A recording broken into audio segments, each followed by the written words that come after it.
Hello, New Covenant. I'm here today, thrilled to be with one of my favorite people. We are thrilled to have Miss Ann Bodin with us, and she's going to tell you a little bit of her story. I bet some of you that are watching, she's some of your favorite people too. So we're excited to have Ann here with us. She's going to tell us some of her story and a little bit of Jeff's story, who's not with us anymore. But then she's going to tell us about a upcoming mission that she supports and that she's going to be going to. So in Nepal, and very, very interesting. So that's what we're going to do today at NCF today. We hope it'll be informative to you and that you will enjoy the conversation. So welcome, Ann. Thank you so much. I'm really excited to share with you today. Thrilled that you're here. You're a mighty warrior. You're a prayer warrior. I appreciate that about you. And we're here today just to learn a little bit more about you. And if you just want to talk about your story, how you came to Jesus, and maybe about you and Jeff a little bit. I know a lot of people who are watching didn't get to know Jeff, but I always really enjoyed conversations with him. Y'all had been so many places and done so many things.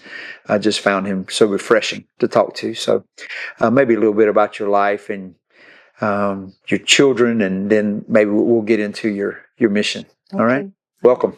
Thank you. Mm-hmm. So I grew up in northern Minnesota. So all you southern people probably hear my voice sounds a little bit different than yours. And I grew up in a family where my parents were believers. We went to church, and they were very involved in their church. And I went too, but I was not following Jesus. And I went with a friend. I was about 15, 16 years old at that time. I went with a friend to her church. I started going there to some study. And one night at a Bible study, the fellow who was leading the Bible study, he asked me outright, "Ann, where's the Lord in your life?" And I said, "I really don't know." And he said, "Well, would you like to know where he is? Right. And would you like to ask him to be your Savior and Lord?" So I did that. He helped me pray and ask God to forgive me and that I wanted to serve him. And I wished I would have, at that moment, my life would have been fully gone off in really good areas from that moment. But being a teenager and going off to college, I didn't always follow the Lord. I loved him, but I didn't know a lot about him. I was never discipled, and now I see the value that would bring. And I didn't really know anything about the Holy Spirit. That wasn't talked about in my church. And kind of fast forward to when I was about 22, and we moved back to where Jeff and I had gotten married at age 19. Yeah. We were school sweethearts and got married in our sophomore year of college. And he had gotten accepted to medical school up back in northern Minnesota, where we were from, at the University of Minnesota. So I was going to teach a preteen girls like vacation Bible school class. And I felt like I didn't have any power to do that. And so I went to this lady's house that somebody at the church encouraged me to go to. And she asked me some questions, and we prayed together. And she just prayed that the Lord would fill me with His Spirit and empower me to teach this class.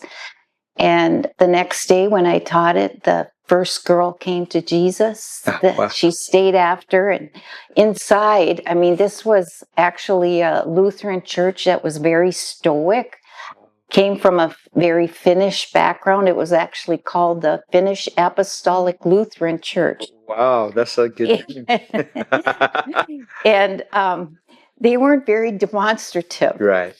And but I could hear angels singing after she left, and I ran in the bathroom and I just lost it. Yeah.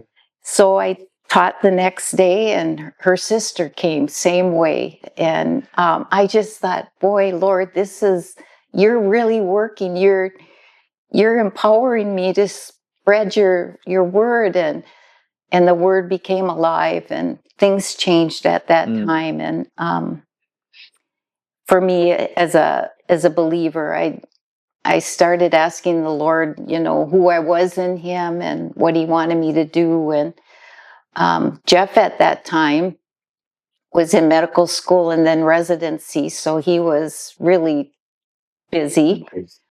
We did go to church together and Bible study when we could, and we had it in our home, but he couldn't do all the things that I did. And I think sometimes he longed for that time, but he didn't have it. And so anyway, so we have 3 girls. Heidi and Melissa both live here in Carthage, and we have a younger daughter who lives in the Charlotte area. Charlotte, that's right. Yeah. So, and they, I'm delighted to say they know the Lord. And wonderful ladies. Yeah. And anyway, getting back to this lady that prayed for me, Carol is her name. She became kind of my spiritual mom. She was about 10 years older than me. And one day when she was praying for me, she said, I just see this picture in my mind of you standing in front of a mud hut in Ethiopia. And I said, okay. Okay. Here I am, a girl from a small rural town in Minnesota, population about 1,200. Most of my family never left the county. I don't know if you have those in Moore County. Absolutely. But that's kind of the same thing I came from. My grandpa was a dairy farmer, and everybody just stayed around the home. And so I thought, well, that's a pretty good stretch. Well, years later, we were living in Egypt, and Jeff had joined the military as a... Yes, Jeff had, for his first 8-9 years of practice, he was an internal medicine doctor in Iowa. Okay. And he was the only internist in town, and there were about 8 family practice doctors. And he was so busy, he was at the clinic. Well, he first did rounds in the morning. This is back in the day. Yeah, right. When there wasn't hospitalists and stuff, so he did rounds, and then he'd go to the clinic, and then after the clinic, he'd go back to the hospital, and he was the only one in town that did critical care. Oh. And so he looked at me one day and said, I'm going to be dead in 5 years. I can't keep that. And we never saw him hardly. And so I said, well, then you better do something else. And so he always loved to fly. He had his own plane that he flew, and the Air Force came around and said they'd let him do a flight surgeon residency. And so he became a flight surgeon during the Air Force. And through that, yes, we traveled. I did a lot of missions outside of where we lived, but we lived in Egypt for about 2.5 years. And while I was there, friends of ours, actually from Colorado, were Bible translators. And they were doing a work in Ethiopia. And they're called Word for the World is the name of the organization. And the way they do Bible translation is they go to the country they feel called to, and they find people like pastors like you that really want the word in their mother tongue, but they don't have it. Heart language. Right. Yeah. And so they go there, and these are mostly pastors, so they already know the word and they know the language, but they don't know how to translate the Bible into their own language. And so this ministry teaches them how to do that. And so they were going to Ethiopia, and they asked me, would I come as their prayer cover? So I went with them for a couple weeks, and we did all sorts of things. And any mud huts? Well, that's coming. So one of the men that was taking the course, Desta, he said, would you come to my home and pray in my home for my family? So we went out to his village, went and prayed inside. There was one window in the whole place, and so it was quite dark, but they had it was so sweet. They had put a tablecloth on their table and a big bottle of Coke in the middle because they knew that we couldn't drink their water. Right. And anyway, they just wanted to bless us. That's right. But we prayed for them, and it was quite amazing. Vierny Kruger was the name of the man who had this ministry. And I told Vierny, I said, Vierny, I know we're supposed to pray, but I think we should wash their feet, he and his wife, and because they were really called to ministry. They had come out of a time in Ethiopia when whoever was a dictator there that was communistic years by, and they were thrown in prison and survived because So this couple did, the Ethiopian couple. The Ethiopian couple, yes. And then the government changed, so they were able to start practicing their Christian faith. Well, we prayed over them. We began to pray and wash their feet. As we were praying, that hut filled with light. And it felt so heavy, I couldn't get off the floor. Wow. It was just like the Lord's presence was just there. And of course, all of us are crying and stuff. And when we got done, we went outside and he said, "Can I take a picture of you in front of my house?" Right. So those were the days before cell phones. Oh, yeah. And so I had my little Kodak camera. Right. And when I got the film developed, there I was standing in front of a mud hut in Ethiopia. And I thought, Lord, you are something. Yeah. And so did your friend get to see it? Did you send her a picture? Yeah. Yes, I thought you probably would. Yeah. Yeah. Yeah. Well, it's funny how you recall things like that. You know, that was probably what, 10 years after she had prayed for you. Oh man, it was probably more like, well, it was at least that.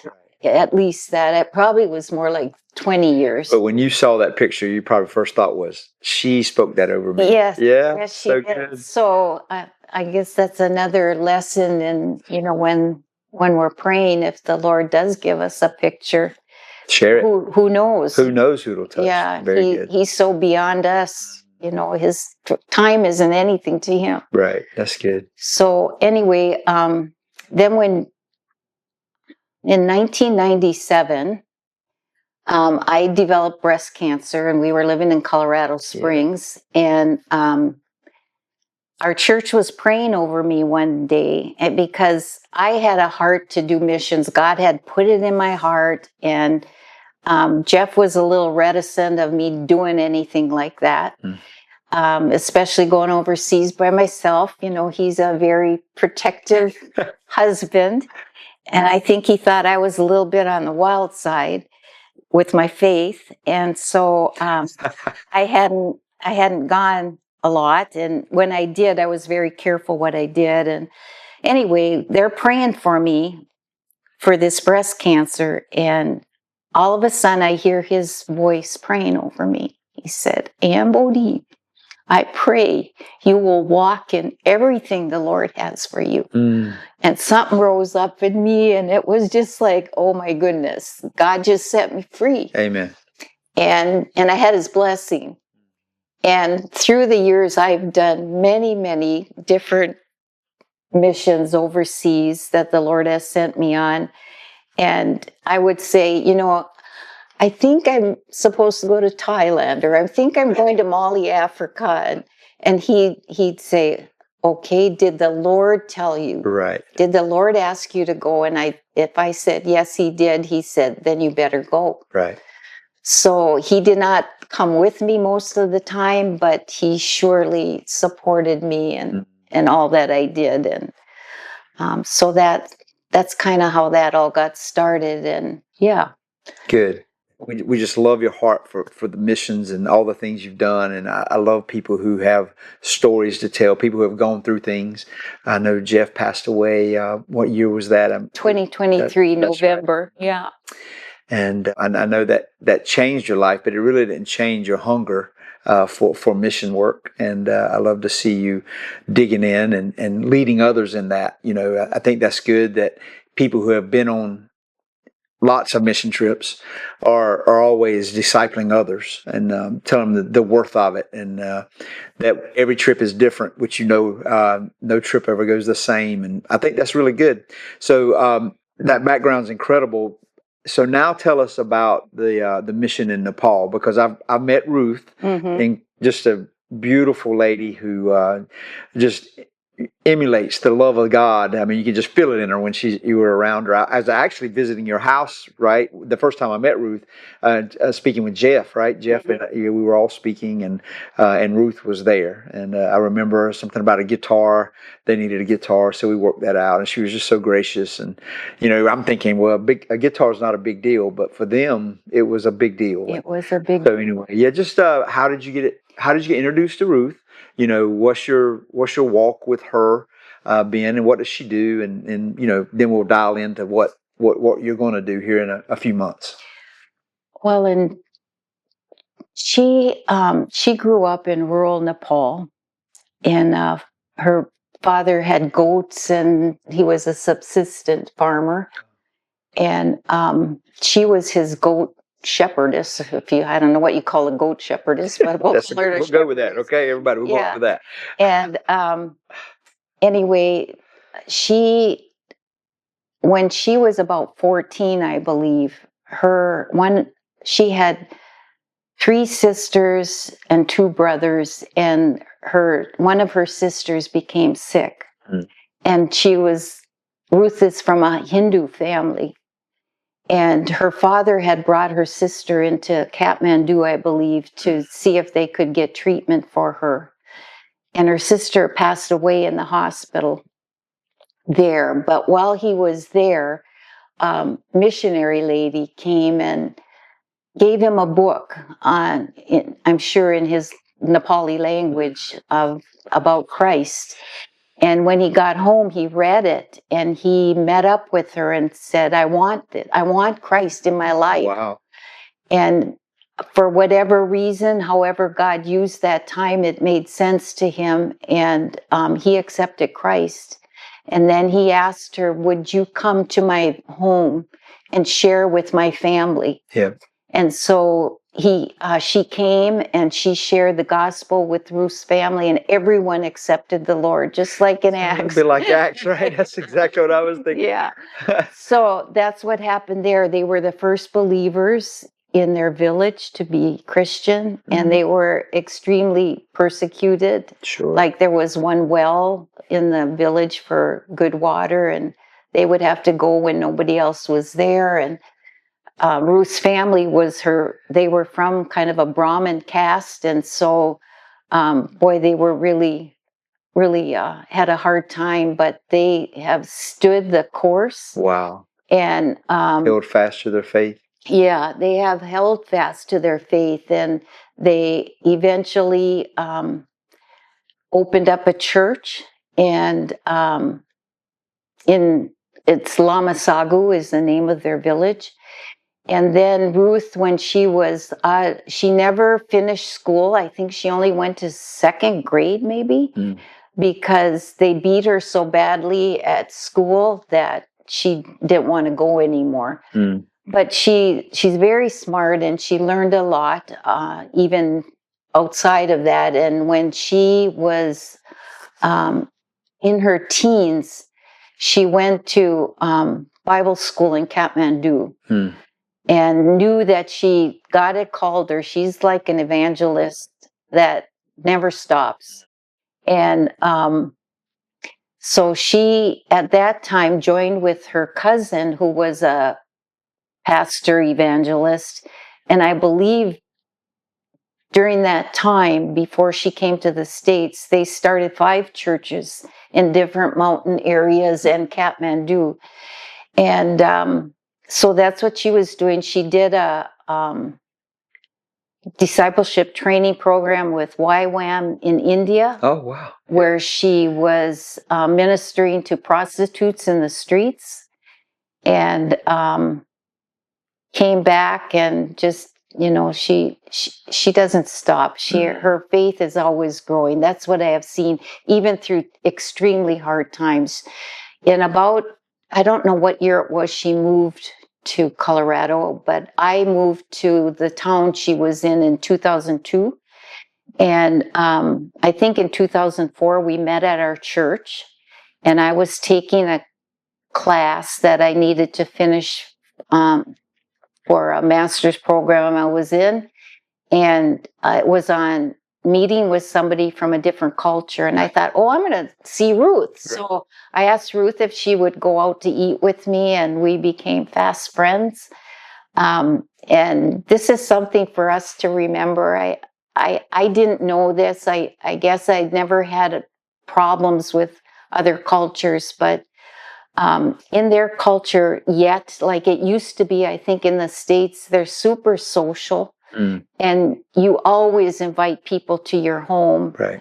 And you always get together with them. And so after we had dinner, I invited her to our home, and she had lived in the States, I believe, a couple years. No one had ever invited her to their home. So outside of her norm. Yeah, and she just came to my house and cried. Yeah. In fact, she said at that time, I don't know what's going on, but I think the Lord wants me to help my people back in Nepal. She had 2 little boys at that time, and this very extremely hard situation came up where her husband landed up in jail. He had some terrific problems, and then he divorced her. And that, too, in her culture is a really tough situation. Right. They just don't do that. So even though the situation was bad with her husband, she didn't know how to speak English well. She didn't have a job. She didn't have a car. She didn't know how to drive. She gathered a bunch of us ladies, because that's what she does. She's a good gatherer. And there were 12 of us, taught her how to drive. And she got a job cleaning the post offices and cleaning people's homes and doing some daycare. And she raised these 2 boys, and she did to me, a unbelievable job. So anyway, about 2004, maybe 6, she started. We had enough money to send her back to Nepal every couple years, with a couple bags full of stuff. Right. And she would spend maybe a month or 2 there, and then. More recent, when her boys graduated from high school and were living other places, she said, I feel the Lord wants me to go back more full time. So now she lives there full time. And she comes back most summers for about a month or 2 so that she can meet people that support her and see her family. And so when do you think she moved back, time-wise? 2000. I think she's been back for about 5 years. Okay. So 2021. So she's been over there working pretty constantly. Yeah. Since 2000. Yeah. What happened in 2014? There was a earthquake in Nepal, and then in 2014 there was a terrible earthquake. And it was like 2 kilometers from Lamasagu, her home. And of the 9,000 people that died, over half of them were from her village area. Yeah, I think I just watched a documentary about that. Yeah, and her father's house is kind of on a terraced area going up the mountain. Her father's home was virtually the only home in that area that stayed. And so they used that, different groups to gather food, and we brought in, her brother brought truckloads of food from Kathmandu and some stuff from China. They got tin to make people just a makeshift place to get out of the winter. It was horrific. I remember. Yeah. In the documentary, they showed Kathmandu and how the structures were built, and they all just went straight down, and people were trapped, and it was terrible. I just watched that, so sort of providential that we're talking about that right now, because I've got it in my head. So yeah, but I could understand too, because I know enough about the culture, and Hinduism is they're pretty superstitious when it comes to signs or something's happening. And I can imagine a Christian's home that's the only one standing. I would imagine they all took a deep breath and said, "Hey, there's something different about that." So it was a praise the Lord that He did that. yeah. I would imagine that gave them a foot up. It did. They helped so many people, and there were people that like children that lost their parents, and parents that lost their kids, and so Ruth was the ministry of Nepal Missions was just trying to do everything that they could at that time to just help them survive. Human needs. Yeah, many people were just living outside because they were afraid to go into any structure. And that's when we started putting up tin kind of shelters, because the monsoons were coming and they needed to get out of the weather. So that then the ministry kind of, a lot of people, because they saw what was going on. I know our local paper in Colorado Springs printed an article on what she had done, and really, it was really, really good. And that helped, of course, because the word got out, and there were churches in town that helped. And so we developed enough money in the coffers to be able to do more and to send her there more full time. She does have I think, is it called a 501c? 501c3. Yeah, C3. Nonprofit that she's under. So did she get that in the United States? Yeah, that's good.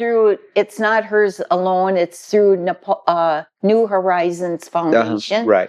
I think I mentioned that before. They're the sending agent. Yeah, they are. They cover many small missions. Yep. Yeah. And so that's kind of how she got going there more full time. And in these last 5 years, through sharing with people, and they might just go up the mountain and talk to a whole nother village. I was there, I think in 2013, and spent about 5 weeks with her, and we would just go to these people's homes. We went to what she called an untouchable village, sat on the mud floor with these folks, and she shared the gospel, and they started coming to church and became believers. Wow.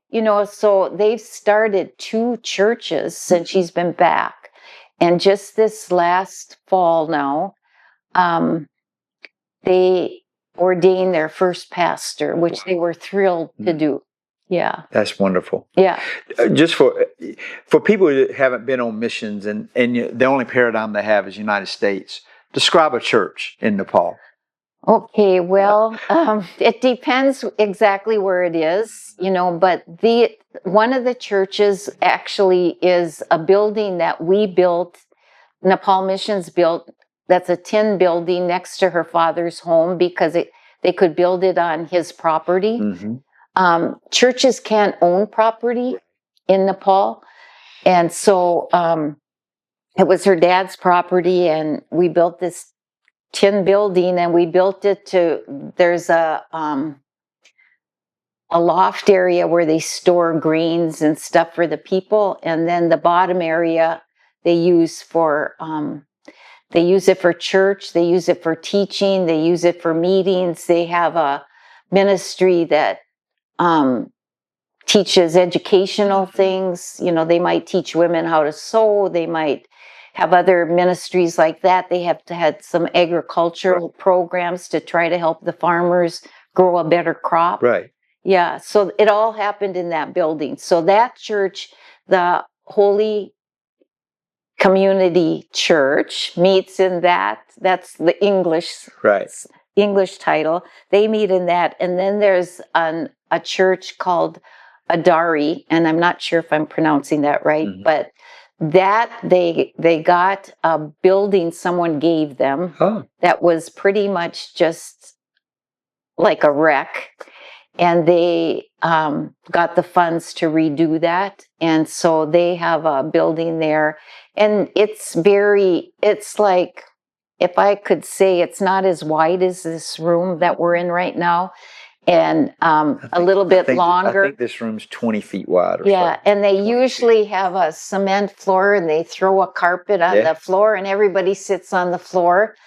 In the Holy Community Church, they have plastic chairs now. Do they have concrete on the floor?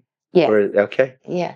Yeah. Well, yes, they do, because yes, they do. Do they counsel church if it's cold?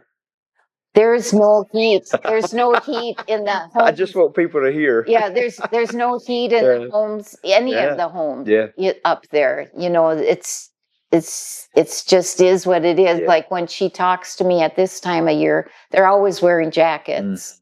And sometimes, or her mom, like I talked to her mom this morning, and she had a tassel cap on, and she was in the house talking with Ruth, and so I got to say hello to her. Yeah, that's wonderful. So Ruth's home is actually her dad's house where she lives right now, and it's become 3 floors because the top floor is now used for kids off the street that they have brought in.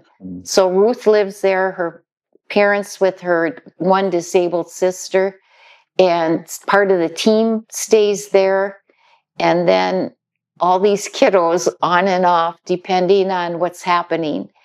And so it's a super busy place. Pretty active place. Yeah.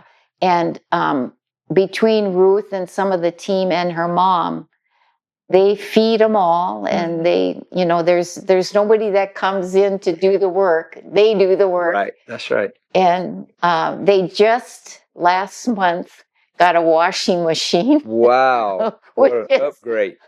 Unheard of. And a refrigerator. Wow. So that was really something. Somebody from the mission donated it. And good for them. Ruth said, because when I was there, we went to the top floor, which was not built for the kids at that time. And we washed our clothes in a big tub and hung them up on a line. And that's the way it goes. The water comes in from the mountain. There's a pipe that goes into the house. Straight from the mountain. Straight from the creek. Yeah. Yeah. Beautiful. Yeah. So she doesn't. She just travels to churches. They have a team and they're trying to ordain pastors and disciple pastors and do pastoral training. And so there's probably not one main thing they do. Like we support here at the church, we support orphanages. So that's their thing. But over there, they're just being churches. I mean, they're taking care of whatever need is in the community. They are. Ruth, I think one of her great character or giftings, I don't know what you'd call it, is that she is very compassionate. And just like she had brought the high schoolers that come up from up in the mountain into Kathmandu so that they could see a couple things she wanted them to see. And they were supposed to be staying at a hotel motel that she had rented 2 rooms. And she said when they got there, the sheets were filthy, everything was really bad. And so she told them they needed to do something or she was going to leave. And I guess eventually they got her some clean sheets. But she went outside to leave, and there were 2 little ragamuffins on the street, 2 little boys. And she started talking with them, and she could tell they didn't have anything. She gave them what she could and said, "You could come with me and I can help you." But they ran away. They were afraid. But that's just, it's like, I see you and I'm going to do what I can. That's kind of her MO. That's good. And that's how she lives life. That's how she lives life. I guess the reason I asked that, if people wanted to get involved, that it would just be an opportunity to be compassionate toward people, whatever the person or the actual village might have need. And it could change on every mission, or every request could be something different, right? Yeah, they specifically started, I probably need to share this, because in Nepal, disabled and poor people are treated very badly. So it's like a caste system almost, right? Well, yeah, and they feel like if they're disabled that they deserve that because of something in their past life, because they have this Hindu reincarnation thing. Right. So Ruth had 2 disabled sisters that were very much treated poorly. And so she was determined that she was going to help people like her sisters. Wow. And so many of the people that you might see her relating to and praying for and bringing in probably have a disability. I know there was one man I met who was blind, and other people, of course, but she really has a heart for them. Mm. Yeah, but she shares with everybody, and most of the people that are on her team, I believe, are probably no older than 30. Wow. So the new generation is being raised up. All over the world. Yep. And So they are on fire. Good. They are on fire. And she's developed, though she's not musical, somebody in the crowd always loves music. Right. So with the guitar that we got and another guitar, they now have an electric guitar. And but at Christmas time, this is how they celebrated Christmas. 2 weeks before Christmas, they went out in the streets in different villages and areas every day, sharing the gospel and singing and dancing through the streets. Right. And it was no joke. Which, with the government and the overarching, I guess, burdensome of the Hinduism, this is not something that's a very safe thing to do, and it could hold a lot of negative results for them, right? But they still go out and and I think they felt wonderful. like because Hindus really celebrate their festivals, the Hindu culture looks at this as, well, this is a Christian festival. Right. And so they need to celebrate. Right. And so they give them extra grace if they have it. Yeah, I understand. So for the people who are watching, the reason we wanted to do this interview was you're getting ready to go back. And if you could just sort of explain that for the people who are watching. And I know we talked before this that she doesn't have space for larger teams. So I think it's 2 of you that are going. And we hope maybe we could even be a part of that one day to get them a bigger space. We'll see how the Lord leads us. But while you're there, just a few things you may be doing, because it sounds like you're going to be doing a lot of different things. But how can people at NCF or anybody who watches this, how could they help? Yeah, well, I did get a list of things that we could bring with us because the mail is not safe. Right. And then all sorts of taxes come in, customs. And so we try to bring, every time we go, at least our 2 big bags filled with stuff, which I'm sure most missions try. They do. Yeah. And so I have a list of those. I won't go through those, but we'll post that when we post the video. We'll put a QR code or some kind of link so people could find out what that is. So Ruth, because she looks at me kind of as a part of a spiritual mom to her, especially when she was in the States, she always wants me to come and be with her. And I haven't been able to. One, my husband was not doing well. And then after he passed away, it's taken me a while to get back on track. And the Lord didn't open the door until about a month ago, when I was praying, I felt like he said, it's time. It's time to go and see what's going on again. So I decided I would go, and I called her that day, and by the time we got off the phone, she already had organized a 3-day conference and all sorts of other things that she said, at least the first, we arrive, we get 1 day to travel to the village, and then the 18th starts a conference, and the first day's for women, the second day's for children, the third day's for an all-day prayer time, and the 4th day is the 2 churches. And after that, I know that we'll be doing a lot of home visits and whatever else that she has. And people in that culture, if people know that you have something, they will come to your house. So almost every morning when I woke up at Ruth's house, her parents' house that I stayed in, they had a cement little wall, maybe about 5 feet from their front door. Mm-hmm. It would be lined with people waiting to talk, to see, to have coffee, to see if you could pray for them, to see if they could get some grain, whatever it might be. So there is always activity. I haven't been there with all the children, so that's going to be a new part to it. And also, Oksana Munson is coming with me, and she is going to be doing some teaching as well and praying with the people. So we got together actually this morning, and her schedule's pretty packed. I said, "When can we get together?" She said, "Well, I can get together at 6 a.m.